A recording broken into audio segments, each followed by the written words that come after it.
Drone warfare shift as Ukraine uses commercial satellites to speed strike. Ukraine leveraging global chaos from Gulf diplomacy to drone warfare. Russia admits oil output is falling as Ukraine drone strikes hit refineries. These, my friends, are the top headlines of the past few months.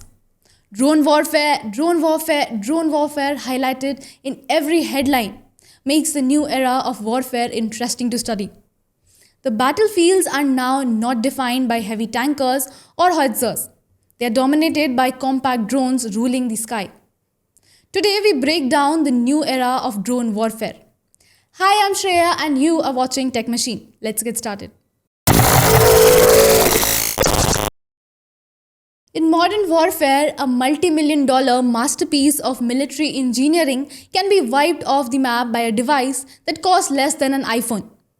A $500 racing drone rigged with a plastic-bound explosive is rewiring the economics of global conflict. It is the stark reality of the battlefield today. But how did a technology that started as the eyes in the sky camera turn into the most disruptive weapon since the invention of the machine gun? To understand where we are going, we have to look back at how the sky itself became a weapon. Most people assume drone warfare started after 9/11, but the first unmanned aerial attack actually took place in 1849, when the Austrian military launched explosive-filled balloons against the city of Venice. It was crude and unpredictable, but it planted a seed. Most people assume drone warfare started after 9/11, but the first unmanned aerial attack actually took place in 1849, when the Austrian military launched explosive-filled balloons against the city of Venice. It was crude and unpredictable, but it planted a seed.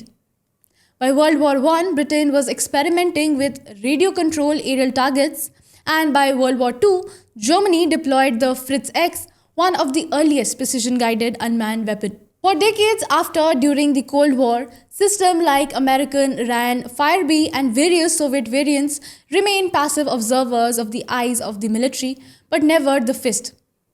Everything changed in 1995 with the introduction of the MQ-1 Predator. In 2001, following the September 9/11 attack, the US military did something radical. They bolted Hellfire missiles into its wing, transforming the drone from a quiet observer into a lethal hunter. Suddenly, the technology exploded globally. By 2020, military planners received a massive wake-up call during the Nagorno-Karabakh War, where Azerbaijan used Turkish-made Bayraktar TB2 drones and Israeli loitering munitions to utterly dismantle Armenian armor with unprecedented efficiency. But that was just the prologue to the Russia-Ukraine war, what analysts call the first full-scale drone war in history. In this modern battlefield, hiding has just become nearly impossible. Military doctrine is being rewritten on the fly by cheap FPV racing drones costing under $2,000 deployed by thousands of strike bunkers, artillery and infantry. On a large scale, massive waves of Iranian-designed Shahed kamikaze drones regularly overwhelm air defenses, proving that inexpensive mass-produced systems can challenge an entire nation's strategic infrastructure. Today, a highly competitive global hierarchy defines this revolution.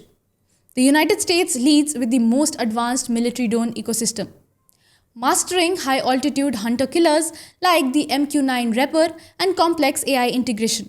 China commands the world's largest manufacturing base, exporting Wing-Long and CH-series drones heavily across Africa and Asia.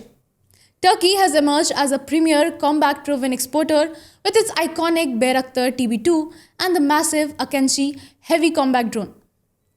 Israel continues to pioneer sophisticated electronic surveillance and loitering munition, while Iran has perfected low-cost, mass-produced, long-range kamikaze strike system. Russia has heavily integrated precision loitering drones like the Lancet alongside massive electronic warfare jamming systems.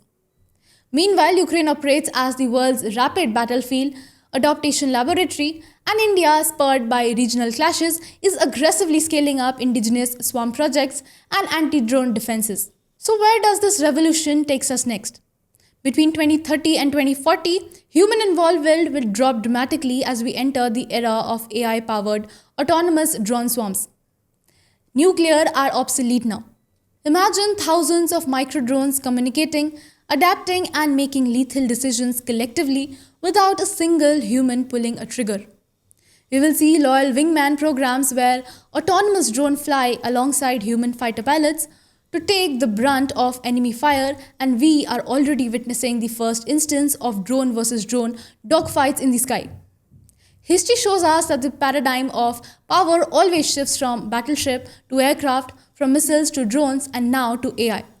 The future of warfare will not belong to the nation with the largest army or even the most expensive tanks. It will belong to whoever can build the smartest machine at the absolute greatest scale. So with that, we have come to an end to today's video. I hope you guys liked this video, and if you did, don't forget to like, share and subscribe. Until then, I'm Shreya signing off.